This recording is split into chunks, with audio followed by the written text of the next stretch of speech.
Trading टेरिफ्सच्या शिडकाव्याखाली संपूर्ण जगाला धाकात ठेवणाऱ्या डोनाल्ड ट्रम्प यांच्या धोरणांनी अनेक देशांच्या आणि उद्योजकांच्या कपाळावर आट्या उमटवल्या असतील, पण एका मराठमोळ्या माणसानं थेट अमेरिकेच्या राष्ट्राध्यक्षाला जाहीर आव्हान दिले.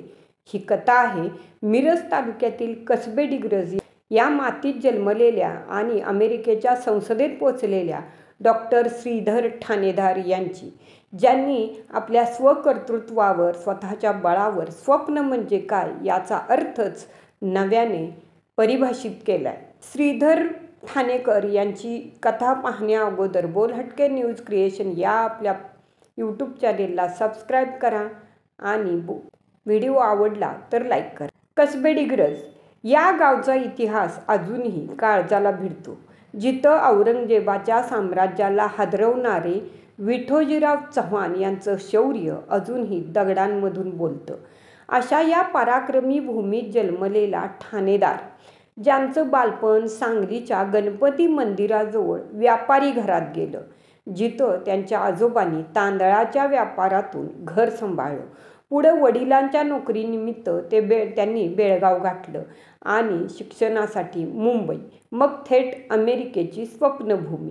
1979 मध्ये मुंबई विद्यापीठातून रसायनशास्त्रात पदव्युत्तर शिक्षण पूर्ण करताना त्यांची नजर जगाच्या पल्याड होती.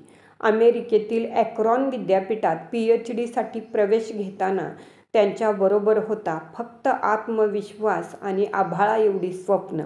सुरुवातीला त्यांनी रखवालदाराचं काम केलं, काही रात्री गाडीत झोपून काढल्या, पण स्वप्नाला कुठं थांबता येतं. हळूहळू त्यांनी केमिकल कंपन्यात नोकऱ्या करत अनुभव कमावला.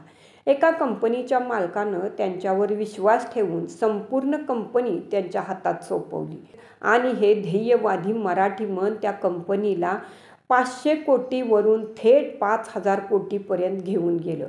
ही केवळ आर्थिक यशोगाथा नव्हे, तर एका प्रवासी पक्षाची झेप होती, जी आकाशालाही गवसणी घालणारी ठरली. 2016 मध्ये त्यांनी आपली कंपनी विकली, पण आयुष्याचं ध्येय मात्र संपलं नव्हतं. राजकारणात प्रवेश करताच त्यांनी मिशिगनमध्ये गव्हर्नर पदासाठी निवडणूक लढवली. अपयश आलं, पण त्याचा त्यांनी अर्थ थांबायचं कारण असा घेतला नाही. उलट 2020 मध्ये मिशिगन विधानसभेवर आणि नंतर 2022 मध्ये अमेरिकन संसदेत यशस्वी विजय मिळवून दाखवला. त्यांचा राजकीय प्रवास हा केवळ एका भारतीयाचे अमेरिकेत राजकारणी होण्याचा प्रवास नव्हता, तो होता मराठी मातीच्या धैर्य, अभ्यास आणि ध्येयवादाचा जागतिक विजय. आज ते मिशिगनच्या जनतेचे नुसते प्रतिनिधी नाहीत, तर तिथल्या लोकांच्या आशा अपेक्षांचे प्रत्यक्ष प्रतीक आहेत. आज डोनाल्ड ट्रम्प आपल्या जागतिक धोरणांद्वारे संपूर्ण जगावर आर्थिक दडपण टाकत असताना डॉक्टर ठाणेदार यांच्यासारखा व्यक्ती अमेरिकेच्या संसदेत उभा राहून त्याला तोंड देतो. त्यांनी ट्रम्प यांच्या टेरिफ आणि बहुतेक वांशिकतेवर आधारित धोरणांना जाहीर विरोध केला आहे. ही विरोधाची भाषा केवळ राजकीय नव्हे, ती होती सत्याची, मूल्यांची आणि जगाच्या समतेच्या विचारांची. ठाणेदार यांचं आत्मचरित्र ही श्रींची इच्छा हे पुस्तक केवळ त्यांचा जीवन प्रवास नाही, तर लाखो लोकांच्या मनात जागवलेलं आशावादाचं दीपस्तंभ आहे. अमेरिकेत या पुस्तकाच्या लाखो प्रती खपल्या, कारण प्रत्येक पानात आहे संघर्षाचं स्फुल्लिंग आणि प्रत्येक वाक्यात आहे संधीच्या मागे धावणाऱ्या प्रत्येकासाठी प्रेरणेचा अत्तरगंध. डॉक्टर ठाणेदार हे आज अमेरिकेत केवळ एक खासदार नाहीत, तर मराठी माणसाच्या असीम क्षमतेचं आणि जिद्दीचं जागतिक प्रतिनिधित्व करणारी मूर्ती आहेत.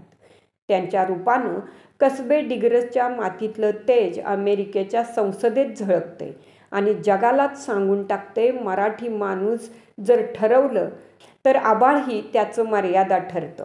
ट्रम्पसारख्या दणदणीत व्यक्तिमत्वालाही रोखून धरू शकणाऱ्या ठाणेदार यांच्या कामगिरीमुळं संपूर्ण महाराष्ट्र सुखावला आहेच, परंतु त्यांचे मूळ गाव असणाऱ्या कसबे डिग्रजकरांचाही ऊर भरून आलाय.